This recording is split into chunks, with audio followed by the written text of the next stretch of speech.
guys, welcome back to the Disney Pixar Connection.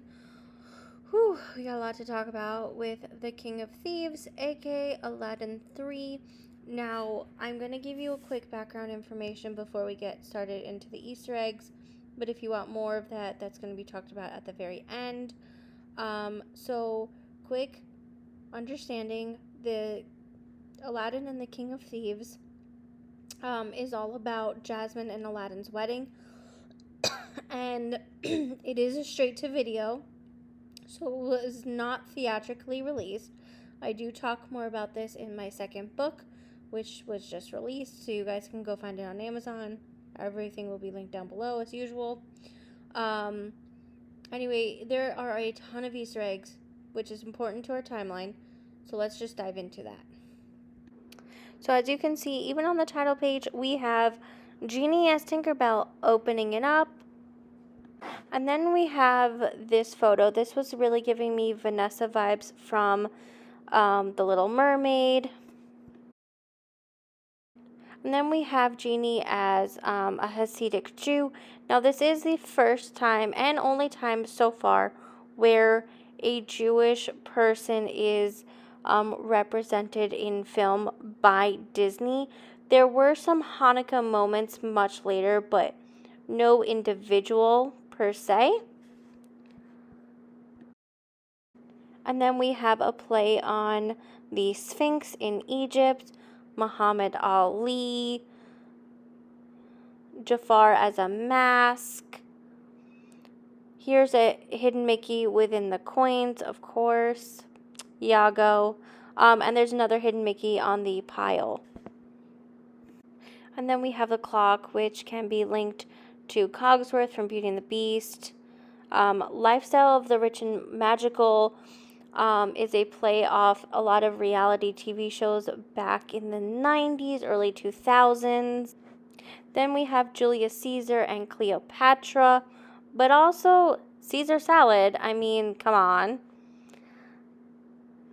And then we have Moses parting the Red Sea, Thor, and a play off the vacation commercials back in the 90s and 2000s. Life is like a box of chocolates, if you know what I mean. Forrest Gump reference.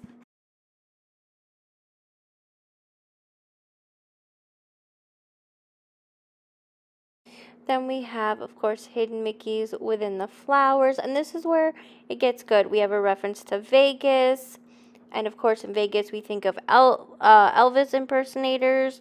But then Genie turns into he has a carriage, Cinderella. Jasmine's now Cinderella. But then here comes Ariel reference from Little Mermaid, Minnie Mouse,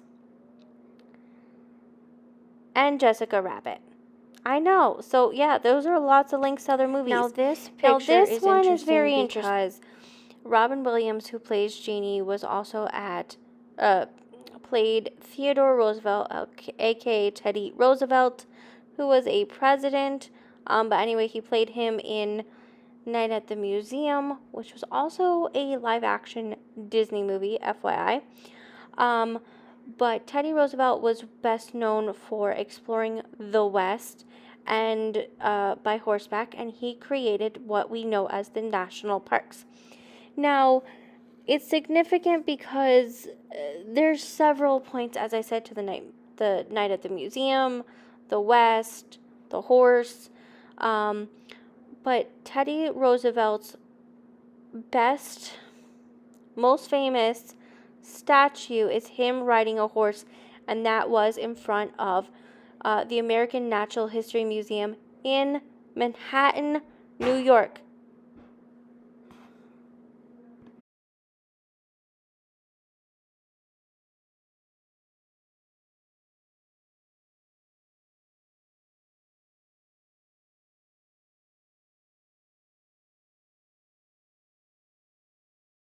Genie then transforms into paratroopers, which includes Pocahontas. I don't think she's going to be diving out of planes. Fantasia Mickey, aka Magic Mickey, Hercules, And then we have a ship. Now, this ship could be linked to a lot of different things. Referee, football, football and referee. Um, More modern, obviously. Albert Einstein. Now, this one is interesting because originally I was like, oh, like Meet the Robinsons, they have a similar thing. But it can also be a reference to the Jetsons. I don't know if you guys remember that show. And then we have the old man who was seen in Aladdin. Basketball, more basketball. A lot of these later references are obviously more modern to us anyway. Roller coaster, aka Disney World, Disneyland, The Sopranos, also Hidden Mickey in that, and the Brady Bunch. Now that all makes sense because we assume that from the first film, um, Aladdin takes place 10,000 years later, right? It's in the apocalyptic era. Um, we saw, which is interesting because in the first one, there's a lot of ancient Greece, ancient Egypt references. And in this one, there's a few of those, but it's also a lot of modern ones. So it's a very well balanced. Now, I will say, I said I was going to talk more about the history. Robin Williams was not in the second film, which was Return to Jafar, which is another straight to video release. And the reason being was that Disney screwed him over just like they did Scarlett Johansson.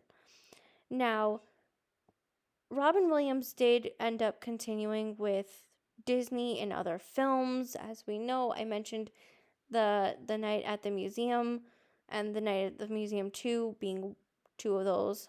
There were many more, just saying, but those were two significant ones of more recent before his passing. But the reason that he did not want to do the reason that he was having iffy thoughts on the third one after not doing the second one was because Disney had promised um to do a few things for him, and they had overstepped their boundaries and broke contracts. Yes, that's the same thing that they did with Scarlett Johansson. Hers was more money focused than his. His was he liked to take pay cuts to give to charity. He also just did not want his character, Genie, being the face of the movie. He really just wanted to do it for the kids and make them smile. Now, I want to say Aladdin, the first one, right, the original, has a lot of significance because, again, Genie, the character, has a lot of references to other characters. And so when we talk about the timeline, Genie is probably one of the most important when it comes to that. Him, Merlin, Madame Mim, all of these magical characters who can travel through time and space. And I'm going to talk more about that, but I think that's about it. There are some more in there, but I'm going to save that for the book. So if you want more, go get the book. Um, anyway, I hope you guys enjoyed that and stay tuned for the next one.